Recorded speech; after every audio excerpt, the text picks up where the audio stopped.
오늘 본문의 말씀을 가지고 아무도 견디는 자가 없으리라 라는 제목으로 하나님 말씀 전하도록 하겠습니다. 지난주는 7 인심판에 대해서 특히 서론적인 부분들하고 그리고 1에서 4번째 인심판까지만 우리가 좀 살펴봤습니다. 좀 개론적인 부분들, 핵심적인 부분들만 좀 다루도록 하겠습니다. 인나팔 대접 심판에 대해서 우리는 어떻게 이해해야 되는가에 대해서 우리가 좀 생각해 봤죠. 좀 잘 기억이 안 나겠지만 몇 가지 우리가 생각을 더듬어 보도록 하겠습니다. 첫 번째로 하나님이 누구를 심판하는 것이다. 심판의 대상이 누구라고 했습니까? 교회가 심판의 대상이 아니죠, 그렇죠? 그래서 불신세계, 하나님을 대적하는 불신세계에 대한 하나님의 심판이다. 그럼 이건 마지막 종말에 이루어지는 일이냐? 아니다. 이건 시기가 언제라고 했어요? 교회 시대에 일어나는, 교회 시대 전반에 걸쳐서 나타나는 그런 심판의 내용이다라고 이야기를 했고, 그러면 그 순서대로 순차적으로 나타나는 겁니까? 이렇게 순서대로 그렇게 하나하나하게 성취되어져 가는입니까? 아니다는 거예요. 순차적으로 일어나는 것이 아니라 비순차적으로 일어나는 일들이다. 그래서 6번째 일들이 세상 가운데 일어나다가 또 첫 번째로 가기도 하고 이런 거죠. 비순차적이다라는 것을 우리가 살펴봤고요. 그리고 인나팔 대접 심판이 각각 다른 심판이냐라고 했었을 때 그렇지 않다는 거예요. 인나팔 대접 심판은 다 동일한 심판이고 이것을 중첩해서 보여주고 있는 것이다 라고 그렇게 설명을 했습니다. 그렇게 해석하는 이유는 구조적인 유사성을 가지고 있다. 그래서 이것이 같은 심판이라는 것이 본문을 해석해 보면 여러 군데서 이렇게 드러나고 있어요. 그리고 그러면 왜 이렇게 3번 반복했는가? 심판을 이렇게 3번이나 반복하는 이유가 뭡니까? 라고 했었을 때 심판의 범위와 강도가 점점 확대되어진다는 걸 보여주고 있어요. 그래서 7 인심판을 할 때는 땅의 4분의 1이 심판을 받아요.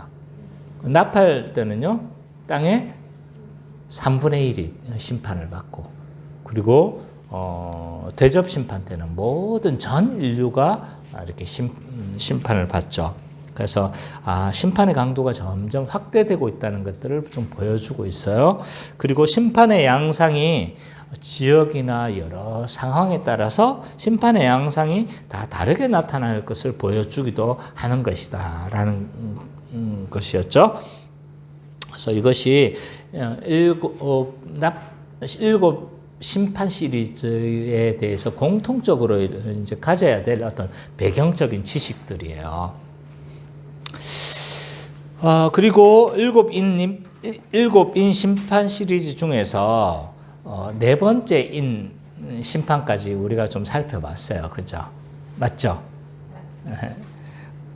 그래서 봤었을 때 특별히 인을 뗐었을 때 5장에서는 막 신자들이 환영하고 예배하고 찬송하고 찬미하며 그렇게 하나님 앞에 나아가는데, 근데 왜 6장에 와서는 인을 뗄 때 심판의 현상이 나타나는가라고 했었을 때 그 이유가 뭐라고 했습니까? 동전의 양면이다. 왜? 그렇죠. 성도들에게는 그것이 굉장히 구원의 시간이고, 그리고 그게 축제의 시간이라고 할 수 있다면, 반대, 하나님을 대적하는 자들에게 있어서 그 시간은 심판의 날이고, 멸망의 날이고, 완전히 망하는 날인 거죠. 그래서, 그 심판, 이 인을 하나님의 구속 사건은 사실은 2가지 측면을 가지고 있다. 신자에게는 구원의 즐거움의 시간이지만, 하나님을 대적하는 자에게는 멸망의 시간이다. 이 말에 대해서는 네 가지 말이 등장하는데 이것에 대해서는 어떻게 이해를 해야 되느냐라고 했었을 때 스가랴서를 배경으로 해서 봤었을 때 이것은 하나님의 심판을 뭐하는 대행하는 자들을 상징하고 있다고 이야기를 하고 있습니다. 그래서 이것은 스가랴서에서 그 배경들이 잘 설명되고 있어요. 이 말들에 대한 부분은. 그래서 두 본문을 찾아보면서 이게 어떤 의미가 가지고 있는지 우리가 살펴봤죠. 그리고 이제 구체적으로 심판 하나하나를 살펴봤어요. 첫째인 심판이 상징하는 바는 전쟁이라고 했어요. 전쟁을 통해서 하나님을 대적하는 자를 심판할 건데 이것은 어느 정도 로마를 염두에 두고 있는 사건이다. 왜냐하면 그 기병대는 파르티아 기병대를 좀 연상하게 해요. 그래서 지금 로마가 성도들을 괴롭히고 이 로마 황제는 하나님의 백성들을 이렇게 핍박하고 있는 중에 있는데 하나님이 파르티아 기병들을 통해서 이 로마를 심판하실 것에 대해서도 보여줄 뿐만 아니라 좀 더 확장하면 하나님을 대적하는 모든 불신세계에 대해서 하나님이 전쟁으로 징계를 하시고 심판하시겠다는 것들을 보여주고 있었죠. 두 번째인이 뭐였습니까? 내란이었죠. 내란을 통해서 심판하실 거고, 셋째인은 손에 저울 들었는데 이 저울이 보니까 저울 한 대 가격에 이거 말이 안 되는 엄청난 비싼 가격이었죠. 그래서 이걸 통해서 뭘 보여주고 있다? 하나님이 기근을 통해서 불신세계를 심판하시겠다라는 것들을 상징하고 있다는 것을 봤습니다. 그리고 넷째인은요, 이 세 가지 앞에 심판들을 요약하는 그런 역할을 하고 있고, 마지막에 이 4분의 1의 그 지구의 4분의 1을 그렇게 심판할 거라고 이야기를 하고 있어요. 그것은 심판이 제한적이며 회개를 요청하고 있는 부분이기도 하다라는 것을 우리가 지난주 설교를 통해서 살펴봤습니다. 이게 정말 잘 정리했어요. 자, 오늘은 7심판, 인심판 시리즈 중에서 5번째, 6번째 인심판에 대해서 우리가 좀 살펴보도록 하겠습니다. 왜 지난주 4번째 인까지 자르고 또 나머지를 이렇게 하느냐라고 했었을 때 우리가 기억해야 될 게 있어요. 7인 심판 시리즈는 어떤 구조로 이루어져 있다고 했어요? 무슨 구조? 4+3 구조다. 죄송하지만 문 좀 잠깐 열어주시겠어요? 조금 공기가 부족하니까 지금 지금 잠이 오는 거예요. 그래서 따뜻하면 잠이 오는 거고 그래서 조금 자는 것보다 좀 말씀을 잘 듣는 게 중요한 것 같아요. 그래서 이 7인 심판 시리즈는요, 뭐냐면, 지금 설교하는 나도 지금 잠이 올라고요. 그래서, 이 4+3 구조인데, 1에서 4번째 심판까지는요, 굉장히 서로 유사하게 연결되어져 있어요. 어제, 지난주 본문에서도 첫 번째와 4번째 심판이 뭐였어요? 서로 같은 말들이 막 나와가지고 서로 좀 자연계의 여러 가지를 통해서 막 심판하고 있는 모습들이 유사성을 가지고 있잖아요. 근데 7나팔 심판에서도 굉장히 유사성을 가지고 있어요. 7나팔 심판 때 나중에 보게 되겠지만 그때 심판의 모습들을 보면요, 이 모티브가 뭐냐 하면 출애굽 모티브인 거예요. 출애굽에 심판했던 그 심판의 모습을 그대로 가져와 가지고 막 불신 세계를 심판한단 말이에요. 그래서 1에서 4는 밀접하게 연관되어져 있다. 나머지 4+3, 3은 서로 하나하나가 연결성이 없어요. 각각에 다 좀 독립적으로 존재를 해요.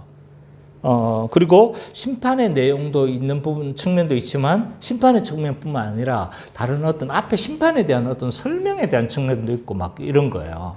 그러니까 이런 어떤 유사성을 안 가지고 있는 거죠. 그래서 이 서로 연결성이 뒤에 3 구조는요. 서로 연결성이 없다. 개별적이다.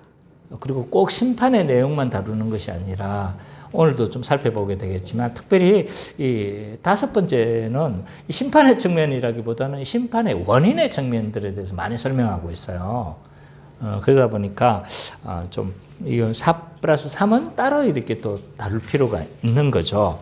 그 중에 오늘은 5번째, 6번째 그 심판에 대해서만 우리가 살펴보게 될 겁니다. 왜 다 하시지? 왜 이거 안 다루고 2개만 또 합니까? 라고 했었을 때 그 사이에 뭐가 있냐면 삽입이 존재해요. 삽입. 그것이 7장이에요. 7장. 그 8장에 이제 7번째인 심판이 있는 거죠. 그래서 중간에 어떤 삽입이 있어요. 또는 막간 장면이라고 학자들마다 표현하는 게 좀 달라요. 또 삽입이라고도 하고 표현하기도 하고 막간 장면으로도 표현하기도 하는데 갑자기 있잖아요. 인심판 딱 하다가 6번째까지 하다가 중간에 삽입이 딱 들어가네요. 또 7번째 나팔 심판에서도 마찬가지예요. 6째 인 다 하고 나서 중간에 삽입이 쫙 들어가고. 이러니까 막 이 구조를 잘 모르고 읽으면 이게 또 왜 갑자기 또 막 끊겨버려. 막 이런 생각들을 하게 되는 거죠. 그래서 이런 막간 장면이 있기 때문에 이 2개만 다르게 될 거예요. 그리고 다음 주에는 그 막간 장면에 대해서 하고 그 다음에 나서 또 7인 심판을 또 하게 되는 거죠. 그래서 이런 막간 구조 때문에 그렇게 설교되어질 수밖에 없다는 거죠. 그리고 이 막간 장면에서는요, 주로 어떤 이야기를 하고 있냐면 교회에 대해서 이야기를 해요. 지금은 심판이 어디예요? 심판의 대상이 누구예요? 불신세계잖아요. 불신세계와 대조되는 교회를 서로 비교시키고 있는 거예요. 지금 막 아무도 견딜 수 없으리라 라고 해놓고 그 심판을 견디는 자에 대해서 7장 이야기를 하는 거예요. 그게 누구라는 거예요? 이 모든 하나님의 그거에서 벗어날 수 있고 이길 수 있는 존재가 바로 교회다라는 것들을 막 대조해서 설명하고 있는 거죠. 그래서 이 불신 세계와 대조해서 하나님의 은혜와 긍휼을 받는 존재가 교회다. 교회가 이만큼 영광스러운 거야라고 이렇게 강조하고 있는 거예요. 그래서 이 요한계시록은 복음에 대한 책이다. 또 다른 뭐에 대한 책이라고 했어요? 교회에 대한 책이다. 교회가 얼마나 영광스러운가에 대해서 막 쭉 이야기를 하고 있는 거죠. 그래서 이런 측면에서 교회에 대한 책이라고 말을 할 수 있는 거예요. 그래서 그리스도의 승귀하신 모습을 막 보여주면서 그 신자들에게 겁먹지 마, 쫄지 마 라고 이야기를 하고 또 교회가 이런 존재야. 이렇게 복받은 존재라는 걸 쫙 설명하면서 겁먹지 마, 쫄지 마. 지금 그 이야기를 하는 거예요. 요한계시록은 다 그 이야기라고 할 수 있어요. 지금 우리 아내도 지금 잠이 오나 봐요. 지금 눈을 비비고 있어. 공기가 없어서 그래요. 공기가 없어서. 자, 그래서 이런 막간 삽입의 장면은요, 지금 핍박을 당하고 있는 지금 이 책을 기록하고 있는 요한도 핍박을 당하고 있었잖아요. 그리고 그 당시 모든 성도들이 지금 로마 황제에 의해서 굉장히 핍박을 당하고 다 지금 막 주라는 예수님이 주라는 고백만 하면 다 죽이니까. 그래서 그 상황에서 굉장히 지금 어려움을 겪고 있었는데 이러한 요한의 메시지들은요 굉장히 좀 뭐예요? 위로가 됐을 거예요. 그래서 근데 이런 이야기도 직접적으로 하면 다 뭐 어떻게 된다? 다 그냥 다 죽는 거죠.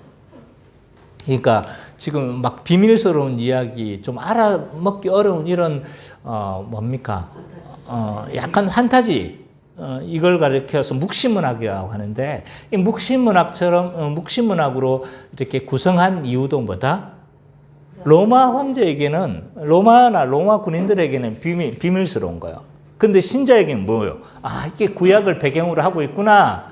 아, 이런 의미구나. 다 알아먹을 수 있기 때문에 그런 거죠. 우리는 너무 거기에 괴리되어 있어가지고 요한계시록이 굉장히 신비스러운 이야기처럼 보이지만 사실은 다 이 구약을 바탕으로 하는 이야기라는 거예요. 그래서 구약을 잘 이해를 하면 이것도 잘 이해할 수 있는 거죠. 그래서 지금 로마 교회를 핍박하고 있는 로마 교회를 좀 격려하고 있다라는 것을 볼 수가 있습니다. 자, 먼저 우리가 5번째 인에 해당하는 본문을 우리가 좀 살펴보도록 하겠습니다. 9절부터 11절까지 우리 주성민 형제가 좀 읽어주세요. 5번째 인을 떼실 때에 내가 보니 하나님의 말씀과 그들이 가진 증거로 말미암아 죽임을 당한 영혼들이 대단하여 큰 소리로 불러 이르되 거룩하고 참되신 내 주제여 땅에 거하는 자들을 심판하여 우리의 피를 갚아주지 아니하시기를 어느 때까지 하시려 하나이까 하니 각각 그들에게 흰 두루마기를 주시며 이르시되 아직 잠시 동안 쉬되 그들의 동무 종들과 형제들도 자기처럼 죽임을 당하여 그 수가 차기까지 하라 하시더라. 예, 이 5번째 인을 떼니까요 말이 나와야 되는데 말이 안 나와요. 그러니까 이것과 괴리된다는 것을 알 수가 있어요. 그래서 이 양상이 좀 달라지는 거죠. 그래서 이 5번째 인 심판은요, 심판의 내용이라기보다는 뭔가요? 심판의 이 심판이 어떻게 해서 벌어지게 됐는가에 대해서 그 원인에 대해서 쭉 설명을 하고 있다고 볼 수도 있어요.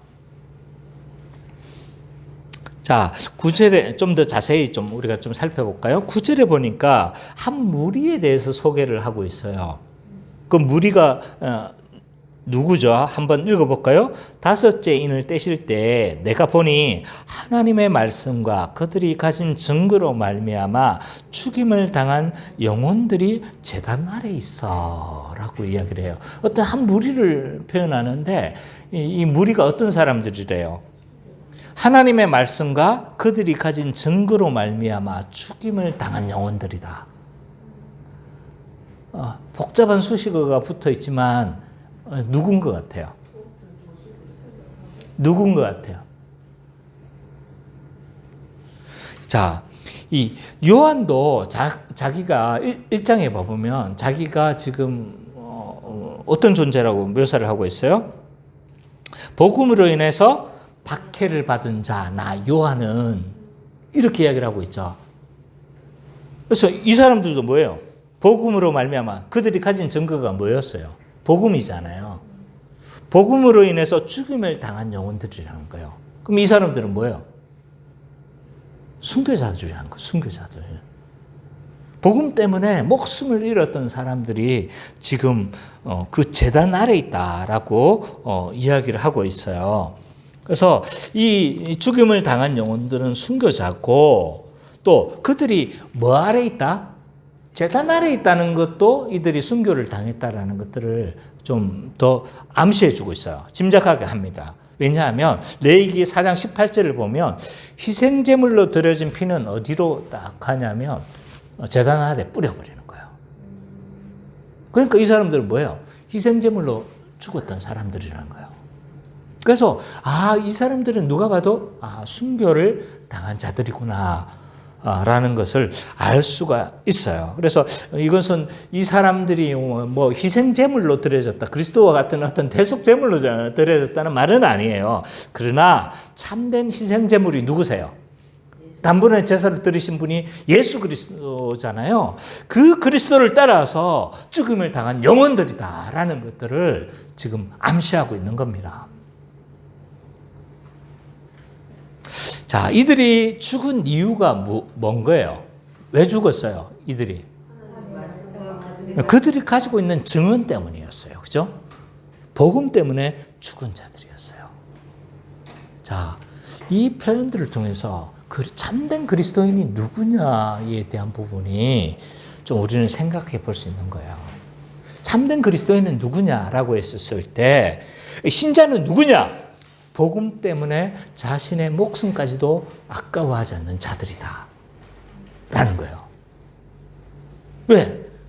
복음이 더 중요하다고 생각해서 자기의 목숨을 기꺼이 포기한 사람들이잖아요.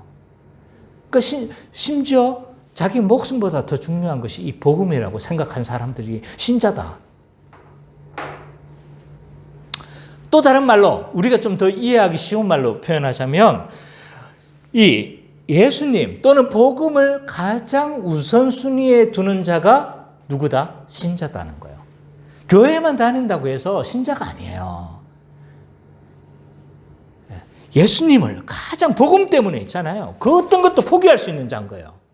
그래서 대가 지불하는 자들이잖아요. 그리스도인이라는 건요, 그렇게 만만한 게 아니에요. 그리스도를 따라간다는 건요, 예수님을 가장 우선순위에 둔다는 거예요. 그것 때문에 있잖아요. 내가 돈을 좀 덜 벌어도 뭐 할 수 있는 거예요? 내가 포기할 수 있는 거예요. 주일 성수가 어려워. 그러다 보니까, 야, 저 직장에 갔다가는 내가 주일도 못 지키고, 진짜 아무것도 못 하겠네 싶으면 그걸 포기하는 거예요. 근데 어느 순간에 그 당시에 사람들은요, 뭐까지 요구했던 거예요? 예수 믿으면 목숨까지 요구하는 거예요. 근데 뭘 포기하는 거예요, 지금?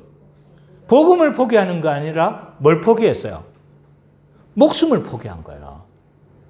그러니까 그리스도는 누구냐라고 했었을 때 그리스도인은 그 어떤 것보다도 복음과 그리스도를 최우선순위로 두는 자가 신자다.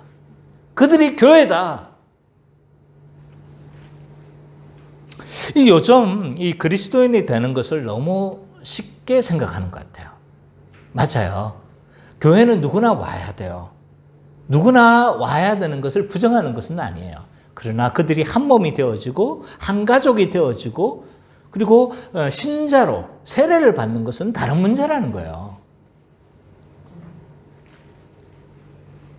예수님도 누구든지 나를 따라오려거든 어떻게 해야 된다고 이야기를 하고 있어요? 마태복음 16장 24절에 보면 누구든지 나를 따라오려거든 자기를 부인하고 자기 십자가를 지고 따라오라고 그렇게 말씀하고 있는 거예요. 이것도 이제 사람들은 자꾸 낭만적으로 생각하는 거예요. 아, 그래, 고생할 각오하고 따라가야지. 아이고, 뭐, 그게 쉽겠어? 뭐, 하면서 그렇게 하는 거죠. 근데 그 당시 언어로 표현하면요, 뭐냐면, 이거는, 사형틀인 거예요, 사형틀. 십자가를 지나는 건요, 그 당시, 이건 이제 뭐, 가장 비참하게 죽는 게 그 십자가형이잖아요. 가장 비참하게 죽는 게 십자가란 말이에요. 그래서 유대인들은 이 십자가에 매달리는 걸 극도로 싫어했어요. 저주받은 자니까. 그리고 로마 사람들은 이 십자가형은요, 아주 정치범, 반역자들이나 받는, 우리 한국으로 치자면 반역자들은 뭐 한 거예요? 능지처참했잖아요. 반역자들이나 받는 것이 십자가형이란 말이에요. 아주 불명예스럽고 지옥스럽고 고통스러워서 아무도 안 받으려고 하는 것이 이 십자가형이란 말이에요. 그러니까 예수님이 요구한 게 그렇게 가벼운 거예요? 아닌 거예요, 이건. 죽을 각오인 거예요, 죽을 각오. 시대가 좀 바뀌었으니까 그러면 이 구절은 빼야 돼요. 시대가 바뀌어서 그 예수님이 요구하신 그 제자도가 좀 약해진 거라면 이 구절 빼야 되잖아요. 근데 이 말씀 1.1핵이라도 변하지 않는다고 하신 이 말씀은 오늘날 우리에게도 여전히 요구되어지는 그 말씀이라는 것을 우리는 알아야 합니다. 그래서 그냥 대충 교회 다니고 대충 그렇게 해서 물론 그 결과로 구원받는 것은 아니죠. 그 결과로 구원받는 것은 아니지만 예수님께서 요구하신 그 제사도는 결코 가볍지 않다는 거예요. 이 요구를 알기 때문에 우리의 신앙의 선배들은 어떻게 살았습니까? 가장 극단적인 방법은요. 가장 극단적인 그 요구를 받았던 사람들은 초대교회 사람들이었어요. 그래서 이 자기가 증거한 복음을 증거하고 자기가 가지고 있는 이 복음에 대해서 배반하지 않기 위해서 어떻게 한 거예요? 어떤 사람이 기꺼이 막 화형을 당하는 거예요. 심지어 어떤 사람들은요, 심지어 그 당시에 약간 문헌들을 살펴보면 죽기를 자처하는 사람들이 있었어요. 순교자의 반열에 가고 싶었던 거예요. 그래서 이레누스의 기록을 봐보면 자기가 이렇게 이제 막 로마로 이렇게 압송되는 과정에서 청원하지 말라. 나를 위한 탄원을 하지 말라. 그래서 이레네우스 같은 사람은요, 죽기를 자청해왔던 것처럼 보여요. 그래서 이 복음에 배반하지 않기 위해서 어떤 사람은 카타콤에서 그렇게 막 평생을 햇볕 한번 보지 않고 그렇게 살아낸 거예요. 이 복음을 배반하지 않기 위해서 어떤 사람들은요, 그 사자밥 가운데 사자밥에 떨어질 것을 알면서도 그 복음을 부인하지 않고 복음을 붙잡고 끝까지 살아갔던 사람들이 초대교회 성도들이었어요. 이 사람들이 가장 극단적이었죠.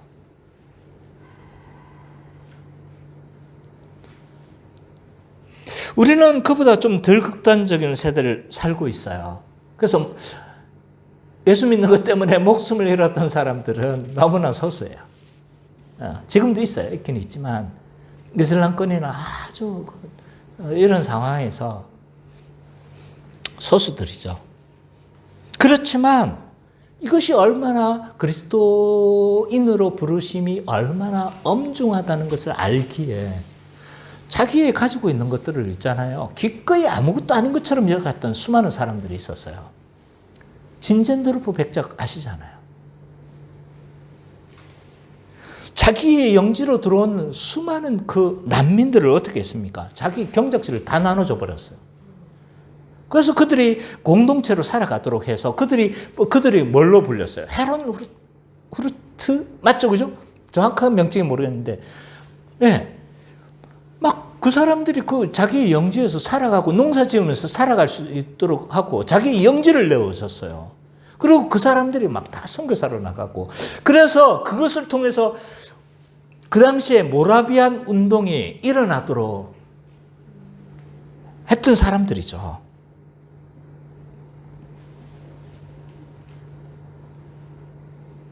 제가 어릴 적만 해도요, 이런 그 그리스도인으로서의 부르심을 엄중함을 알아서 아마 제 아내도 많이 목격했을걸요.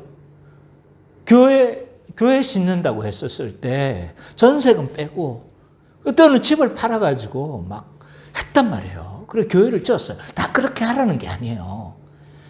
그게 뭔 거예요? 그 그리스도인으로서의 그 부르심이 얼마나 엄중한 줄 알았던 거예요.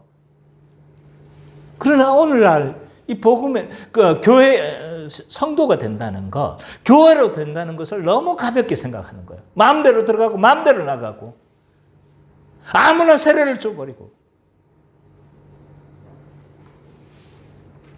신자란 뭡니까? 누굽니까? 신자란요, 복음이라면 기꺼이 목숨이라도 버리는 사람이 신자예요. 그들이 그리스도인이에요. 그들이 참 교회입니다. 근데 10절에 보니까 이 사람들이, 이 신자인 교회가, 순교자들이 어떻게 하고 있습니까? 어린 양 대신 그리스도에게 신원을 하고 있어요. 10절 한번 같이 읽어보죠. 시작.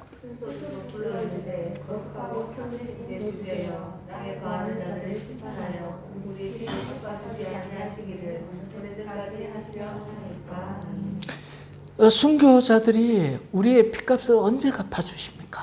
라고 하면서 신원하고 있어요, 지금. 왜냐하면 이 사람들은 불의하게 죽임을 당한 사람들이에요. 아무 죄도 없는데 예수 그리스도를 주라 부르는 것 그거밖에 없는데, 그것이 죄라면 죄인데 그것 때문에 죽었던 사람들인 거예요. 우리의 핏값을 언제 갚아주십니까? 라고 하면서 하나님께 지금 그리스도에게 신원하고 있는 거예요.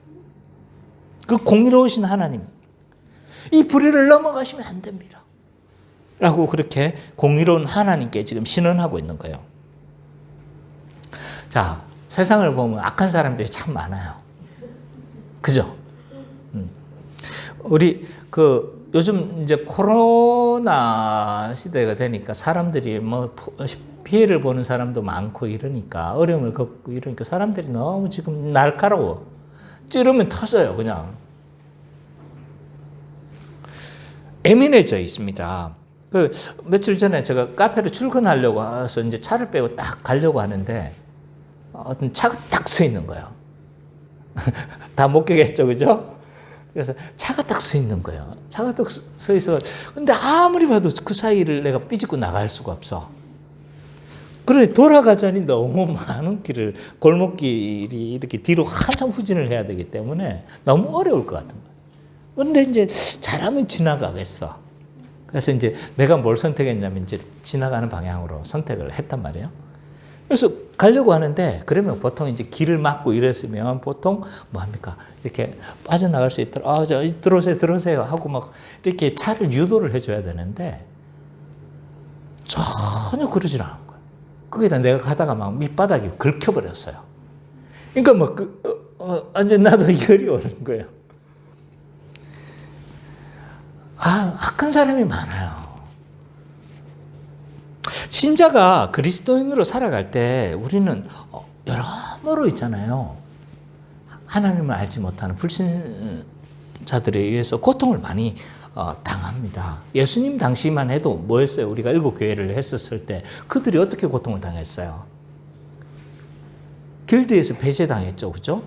예수 믿는 것 때문에 축제에 참여하지 않는다고 길드에서 막 배제를 당한단 말이에요. 그리고 길드에서 배제가 된다는 건 그 당시 뭐예요? 생계가 무너진다는 거예요. 생계가. 또 로마 황제는 어떻게 했습니까? 가만히 내버려 두지 않죠. 그죠? 로마 황제 이 사람들이 뭐 하게 하는 거예요? 자꾸 그리스도인으로 막 드러나도록 하기 위해서 막 고소를 하고 송사를 하는 거예요. 막 삼중고, 몇 중고로 이렇게 막 어려움을 당했잖아요.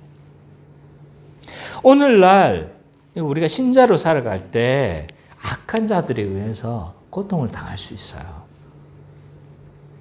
물론 생명의 위협이라든지 극단적인 이런 어떤 재산 몰수라든지 이런 위협은 없습니다. 그러나 초대교회와 같이 어려움을 당할 수도 있고 힘든 일을, 억울한 일을 당할 수도 있는 거죠. 자, 이럴 때 우리 신자는 어떻게 해야 합니까? 치고받고 해야 됩니까?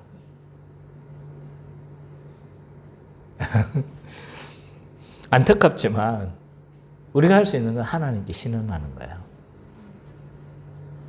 이게 하나님의 방법이에요. 성경의 가치는요, 개인적 원수를 갚는 것을 금하고 있습니다.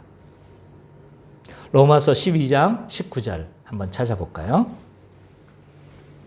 로마서 12장 19절. 선미자매가 한번 좀 읽어주십시오.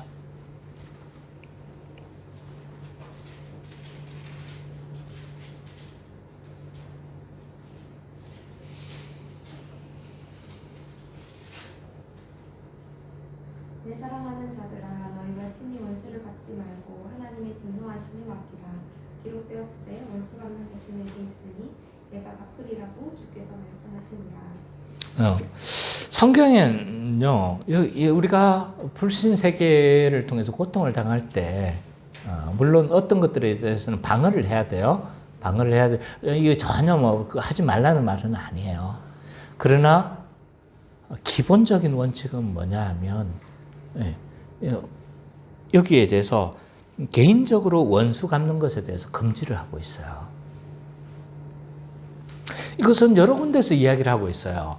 십계명에서도 이야기를 하고 있고 또 산상수훈에서도 이야기를 하고 있고 여러 군데 오늘 로마서에서도 그렇게 이야기를 하고 있고 그래서 왜 하나님은 우리가 보복하는 것을 금지하는가라고 했었을 때 인간의 악함을 알기 때문에요.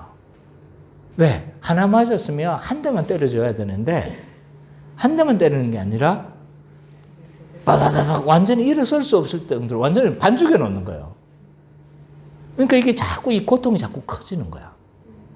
인간의 악함을 알기 때문에 개인이 원수를 갚는 것에 대해서 금하고 있어요. 또 공의로운 하나님께서 어떻게 하신다고 이야기를 하고 있어요?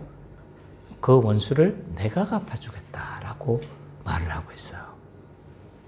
그러니까 우리가 할 수 있는 게 뭔 거예요? 하나님께 신원하는 거예요. 하나님, 언제 우리의 핏값을 갚아주겠습니까? 라고 그 순교자들이 했던 것처럼 우리는 신원할 수밖에 없는 거죠. 여기에 대해서 예수님이 언제 심판할 것인지에 대해서 말씀하세요. 그게 11절입니다. 자, 누가 읽을래요? 우리 수민자매 좀 읽어주시겠습니까? 아니요, 로마서가 아니고 6장 11절.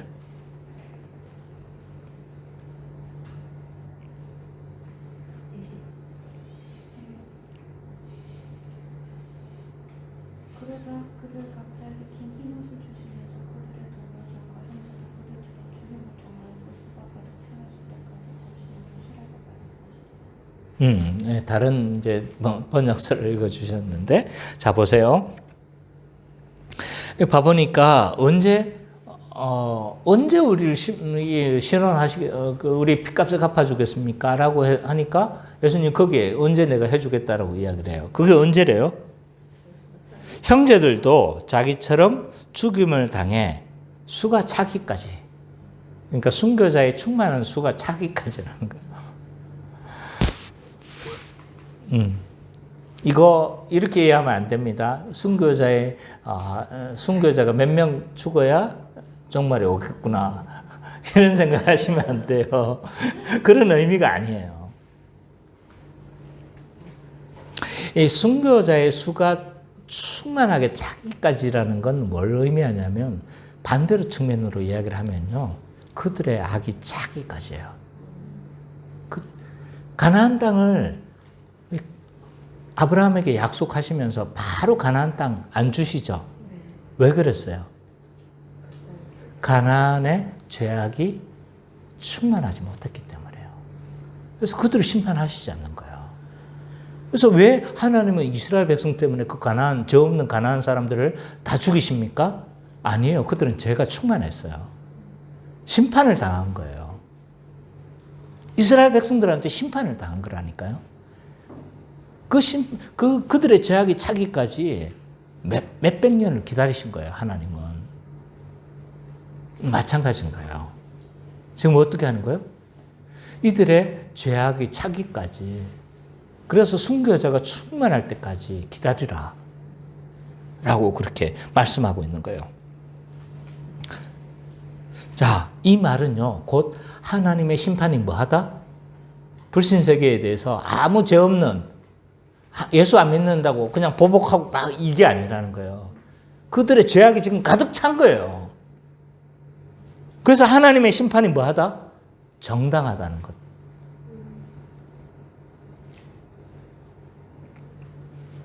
또 이 수가 충만하기까지, 그리고 이 순교자의 수가 충만하기까지라는 이 표현은요, 하나님의 심판의 시기가 뭐에 달려져 있다? 하나님의 주권에 달려 있다라는 측면도 보여주는 거예요.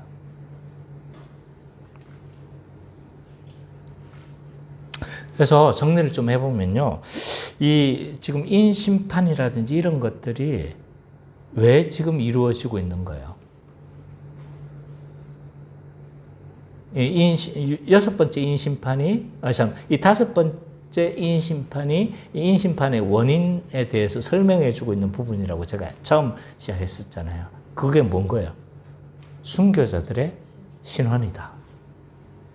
신원에 의해서 심판하시는 것이고 그들의 악이 충만했기 때문에 지금 심판하시는 거다.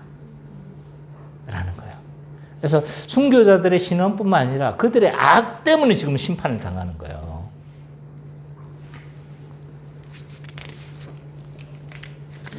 자, 이 인심판의 결과가 뭔가가 이 여섯 번째 인심판에서 좀 설명되고 있어요. 12절부터 17절까지 우리 은찬 형제가 한번 읽어주세요.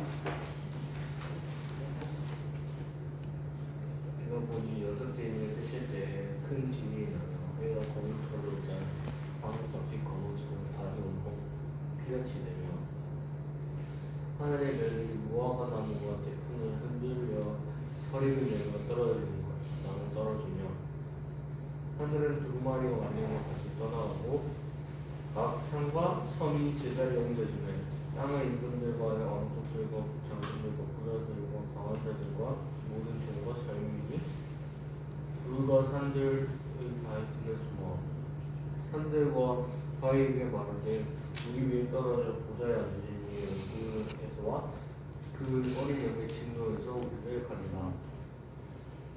그들의 진노의 큰 날이 이르렀으니 누가 능서리하더라.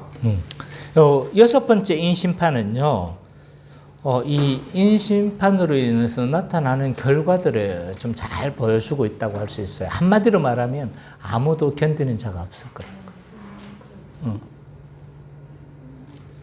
인심판을 하니까 여섯 번째 인을 이렇게 인을 떼니까요. 어떤 결과가 일어나냐면 여러 가지 심판 현상들이 쭉 나타나요. 12절부터 14절까지가 그 심판 현상들이 뭐예요? 12절부터 14절까지 보면 큰 지진이 나고 해가 상복같이 검어지고 또 달이 피같이 변하고 또 하늘의 별들이 무화과나무 떨어지는 것처럼 하늘에서 떨어질 거다.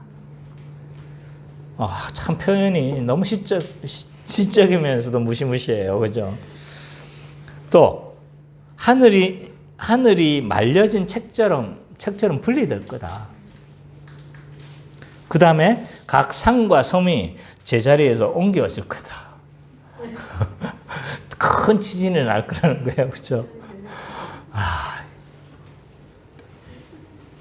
정말 아름답게 표현됐지만 무시무시한 심판이에요, 이건. 자, 이 심판 현상들을 보면서 우리는 두 가지 문제를 봉착하게 됩니다. 하나는 뭐냐면 이게 실제로 똑같이 이런 일들이 일어날 거냐? 라는 거예요. 어떻습니까? 똑같이 일어날 것 같습니까? 자, 어떨 것 같아요?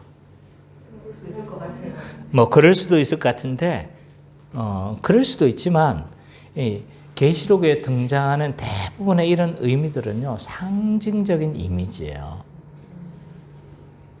그래서, 특히 이런 상징적인 이미지는 어디에서 차용한 거다? 구약에서 차용한 거다. 그래서 이런 종말론적인 이런 심판 현상들에 대해서는 약간 상징적 의미로 좀 받아들여야 될 것 같아요. 그러면 심판 아니에요. 심판하시는데 그처럼 뭐 하실 거라는 거예요? 강력하다는 거죠. 못 견디잖아요, 지금 아무도. 큰 지진이 일어날지 어떤 것들이 일어날지는 몰라요. 동일하게 뭐 이게 하늘이 돌돌 말리냐? 몰라요. 그러나 그와 같은 뭐가 일어날 거다? 그와 같은 엄청난 심판 현상들이 일어날 거라는 거예요. 이건 구약의 심판 종말론적 이미지들이에요. 구약에 다 나타나는 거. 여러 군데 사실은 이미지들 다 좀 조합하고 있는데 대표적인 본문 하나만 찾아봅시다. 이사야 13장 10절, 13절. 같이 한번 다 찾아보죠. 이사야 13장 10절에서 13절.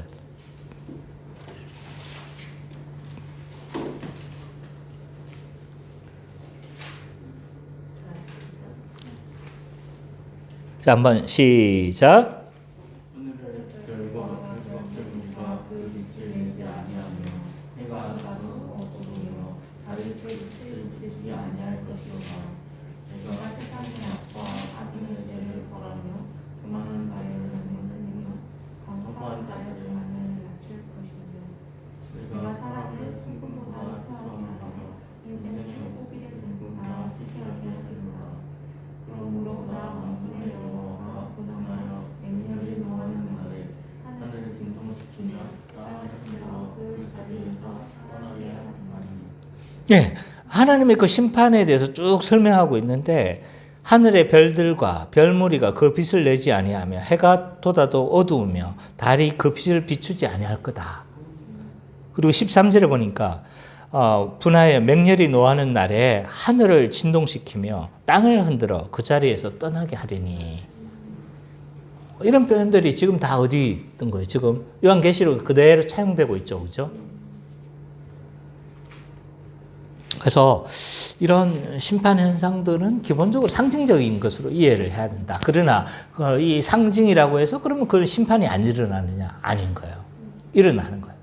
일어나야 아무도 못 견딜 거 아니에요. 그죠? 그러나 여기처럼 뭐 하늘이 말리고 하늘이 말리는 것처럼 엄청난 재앙들이 일어날 거라는 거예요. 하늘에 별들이 떨어지면 어떻게 되겠어요? 어떻게 되겠어요? 유성들이 막 해가지고 막 부딪히면 어떻게 되겠어요? 그것처럼 엄청난 재앙들이 일어날 거라는 거예요. 그럼 또 다른 문제에 봉착하는데 이게 그러면 마지막 7년에 일어날 일이냐? 교회 시대 전반에 일어날 일이냐? 교회 시대 전반에 일어나는 거예요. 우리가 지금까지 들었다면 이제 잘 이해할 수 있는 거예요. 이건 교회 시대 전반에 일어나는 현상이라고 할 수가 있는 거죠. 그래서 종합해 보면 이 지금 심판 현상들에 대해서 요한이 쭉 언급하고 있는데 문자 그대로 성취될 것은 아닐 수도 있다. 그러나 그와 버금가는 무시무시한 하나님의 심판이 있을 거다라는 것은 알 수가 있다. 그리고 이 요한이 이런 이미지를 통해서 의도하는 바는 뭐냐라고 했었을 때 악한 자들에 대해서 반드시 심판하시겠다는 거야. 반드시 심판하신다는 거야. 그리고 이게 7년 동안 일어날 일이 아니라 뭐다? 교회 시대 전반에 초림과 재림 사이에 일어나는 정말 전반에 일어나는 심판 현상이다라고 할 수 있어요. 이런 심판 현상에 대해서 이런 하나님의 심판들에 대해서 15절, 17절을 좀 살펴보면요. 어떻게 돼요? 사람들이 어떻게 반응하고 있습니까? 15절부터 17절을 우리 선미자매 한번 읽어주십시오. 땅의 임금들과 왕족들과 장군들과 부자들과 강한 자들과 모든 정과 자유인이 골과 산들을 바위 틈에 숨어 산들과 바위에게 말하되 우리 위에 떨어져 부자에 앉으신 이의 얼굴에서나 어린 양의 진노에서 우리를 가리라. 그들의 진노의 끝날이 이르렀으니 무한행에 서리어 말하라. 오늘 본문에 보니까 이 온갖 계층이 등장해요. 땅의 임금들과 왕족들과 장군들과 부자들과 강한 자들과 모든 종과 자유인, 그 당시 존재했던 각계각층을 다 지금 다 불러들이고 있어요. 땅의 왕들이라는 건 분봉왕이고, 왕족들은 고위공직자, 장군들은요 고위직에 속하는 장군들, 부자들이란 오늘날의 재벌에 해당하는 사람. 그러니까 이제 이 사람들만 당할 거라는 게 아니라는 거예요. 누구다? 모두 다. 자유인, 노예까지 있잖아요. 그죠? 근데 이들의 공통적인 특징이 있어요. 이 각계각층인데 하나의 공통점은 뭐냐면 이들이 땅에 있는 자들이라는 거예요. 땅에 있는 자들. 하나님을 거부하고 교만하고 자고하며 하나님을 믿기를 거부하는 자들이라는 거예요. 이들을 누가 하시겠다? 하나님은 어떻게 하시겠다는 거예요? 반드시 심판하시겠다. 근데 이 하나님의 심판에 있어서 있잖아요.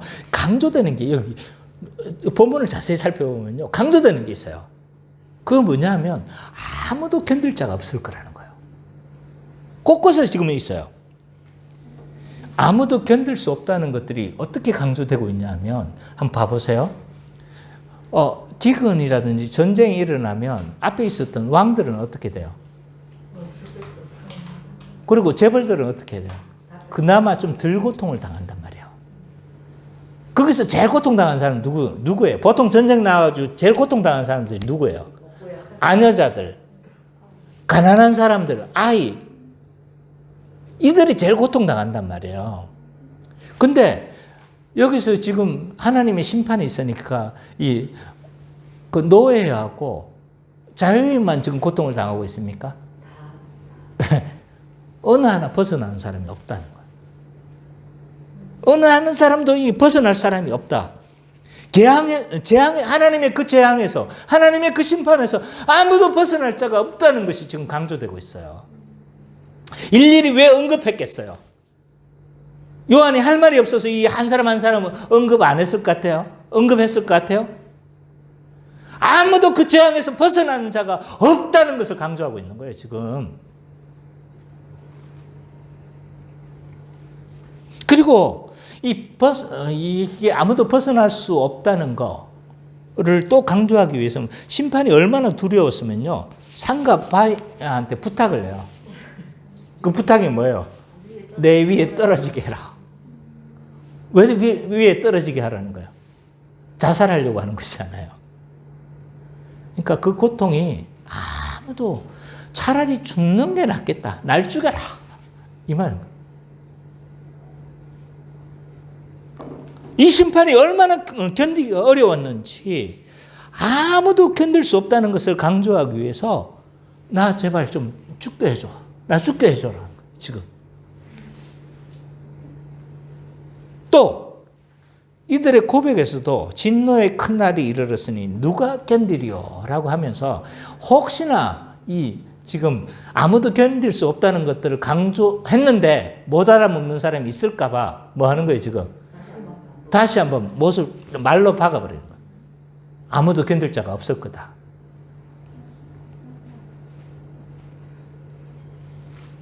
하나님이 이렇게 막 지금 화근하고 있는 거야. 내가 완전히 멸망시킬 거야. 완전히 박살낼 거야. 라고 지금 약속하고 있는 거예요. 그러면 이 정도 되면 뭐 해야 돼요? 지금 회개해야 돼. 회개해야 돼. 와, 이 정도 하나님이 지금 이야기하고 있으면 하나님께 회개해야 되는데 이들이 반응이 참 놀라워요. 이들의 어떤 생내적인 특징, 그러니까 존재적인 특징들을 있잖아요. 못 버려요. 어떡합니까? 이들이 하려고 하는 게 뭐예요? 회개하는 게 아니라 뭐예요? 보좌에 앉으신 이의 낯에서 어린 양의 진노에서 우리를 가려라. 지금 이 순간만을 모면하기를 원하는 거예요. 지금. 주님, 우리가 잘못했습니다. 우리가 주님께로 돌아가겠습니다. 하나님, 우리를 용서해 주십시오. 이게 아닌 거예요, 지금. 이 순간만 내가 좀 벗어나게 해 주십시오. 라고 지금 하고 있는 거예요, 지금. 이 정도로 악한 반응을 보이고 있는 겁니다. 정리해보면요. 하나님의 심판은 아무도 견딜 수 없다는 게 지금 본문에서 굉장히 강조되고 있어요. 그리고 이렇게 강조하는 이유는 7장에서 이 하나님의 진노를 견딜 자를 있다는 것들을 암시해주고 있어요. 누가 견디리요? 라고 하는데 7장에서 쫙 그 견디는 자들을 쭉 소개하고 있는 거예요. 그게 누구다? 교회다. 왜? 하나님의 의를 입었기 때문에. 하나님 심판의 대상이 아닌 거예요. 그건 이제 다음 주에 다루도록 하고. 자, 지금까지 5번째, 6번째 인심판에 대해서 우리가 살펴봤습니다. 요약해 볼게요. 5번째 인심판을 통해서 한 무리가 소개가 되고 있는데 그들은 누구다? 순교자들이다. 이들이 죽은 이유가 뭐냐면 그들이 가지고 있는 복음 때문이었어요. 복음 때문에 이 사람들이 죽었는데 이들이 신원하죠. 그 신원 때문에 하나님이 심판하세요. 또 다른 말로 말하면 이 신원 때문에 심판한 것도 있지만 그들의 악이 충만했기 때문에. 그래서 6번째 인을 통해서 이 구약적인 여러 징후들을 보여주세요. 그죠? 이런 심판들을 하시게 것들에 대해서 징후들을 보여주는데 그 반응들을 통해서 뭘 하고 있냐면 여러 언급들을 통해서 뭐 하고 있는 게 뭐냐면 아무도 이 심판에서 견딜 수 없다는 것들이 강조되고 있는 거예요.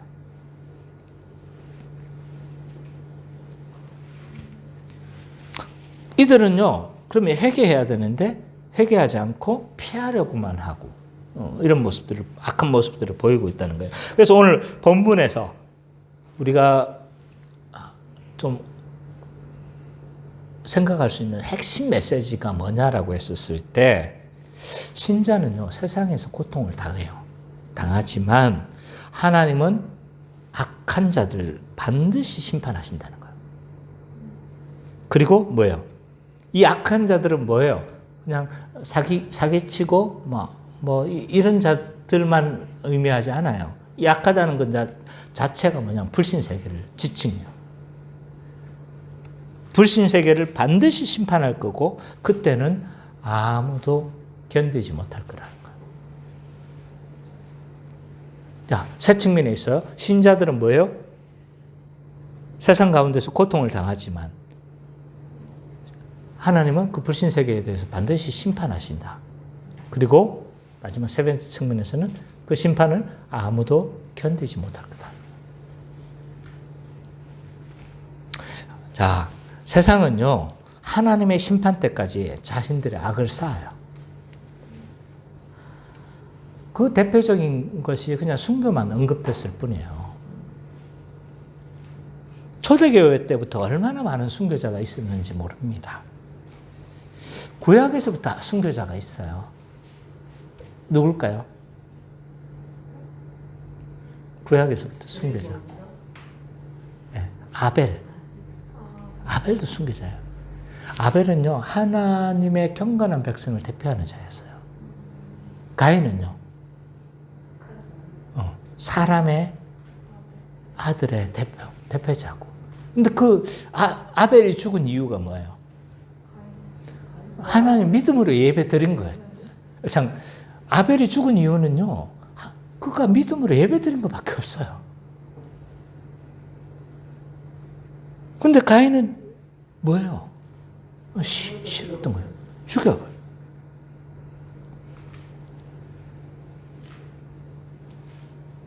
신약에서도 순교자들이 많이 있었죠. 스데반 집사, 야고보 사도 순교를 당했고 11 사도들도 다 그 뒤를 따라서 다 사도 요한 빼고는요 다 순교를 당했어요. 초대교회 이 로마의 300년 동안은요 수많은 사람들이 순교를 당했어요. 사도 요한의 제자였던 폴리카, 이레네우스, 그리고 이름은 없지만요, 많은 사람들이 죽었죠. 검투장에서 또는 나무에 꽂혀서 그렇게 방을 밝히는 불로 그렇게 수많은 사람들이, 그리스도인들이 죽어갔습니다. 교회의 역사는요, 순교의 역사라고 할 수 있어요. 그 당시만 그랬던 건 아니에요. 수많은 순교자들이 있었어요. 우리나라에도 순교자들이 있어요. 주기철 목사님. 우리 가문입니다. 주기철 목사님. 문중경 전사님. 예, 그 복음 때문에, 자신이 전했던 그 복음 때문에 수많은 죽었던 사람들. 그리고 그거 하지는 않았지만, 역사에 드러나지는 않았지만, 자신의 재산들을 바쳐서 교회를 지었던 수많은 사람들. 근데 세상은요, 이 하나님의 심판 때까지 자신의 악을 막 쌓는 거예요. 순교를 통해서, 여러 가지 악들을 통해서. 그것뿐입니까? 이들은 그 하나님 앞에서 악을 쌓는 방법이 한두 가지가 아닌 거예요. 우상을 숭배하고, 과거에는 이 우상 숭배가 이런 신상을 만들어가지고 그렇게 했지만, 지금은 아니란 말이에요.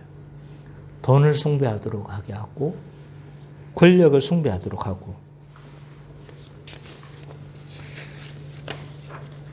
사단도 바보가 아닌 것 같아요. 바보인 줄 알았는데 바보가 아닌 것 같아요. 순교를 사람들을 핍박을 해서 죽이면 죽일수록 더 교회가 강해진다는 거 아는 거예요. 그래서 우상을 숭배하도록 지금 시대는요, 그 전략을 바꾼 것 같아요. 돈을 숭배하도록 만들어요. 돈이 최고의 가치인. 이건 너무 많은 이야기를 해서 내가 이것들이 그냥 일상적인 이야기로 받아들일까 봐 걱정이 되어져요. 그러나 너무나 많은 것들을 목격하고 있기 때문에 그래요. 너무나 많은. 자, 돈 때문에 하루에 매일 돈 때문에 살인하는 일들이 벌어지고 있잖아요. 그죠? 돈을 얻기 위해서. 사람을 죽인단 말이에요. 돈 때문에 사람 배신하는 건 일도 아닌 것으로 여겨요. 오스템 임플란트 몇 천억 지금 횡령을 했죠, 그죠? 그 뭐 지금 사건의 전말이 다 밝혀지지는 모르겠지만 재정 담당하는 사람이 몇 천억을 지금 공개로 다 바꿔가지고 다행히 다 잡혔어요. 잡혀가지고 거의 대부분은 회수할 수 있을 것 같다고 이야기는 하는데 돈 때문에 사람 배신하는 건요 가벼워요 지금. 사람 안 죽인 걸로 지금 다행인 줄 알아야 돼요. 권력도 지금 장난 아니에요. 지금 정치판 보세요. 온갖 이제 지금 지저분한 일들이 그래서 정치에 눈을 떼서는 안 돼요. 봐야 돼요. 수많은 이런 그 권력에 기생하는 수많은 사람들을 우리는 목격하고 있습니다. 이들은 가나안 백성들이 이 심판 때까지 죄악을 쌓듯이 있잖아요. 지금 막 수많은 방법으로 지금 죄악을 쌓고 있는 겁니다.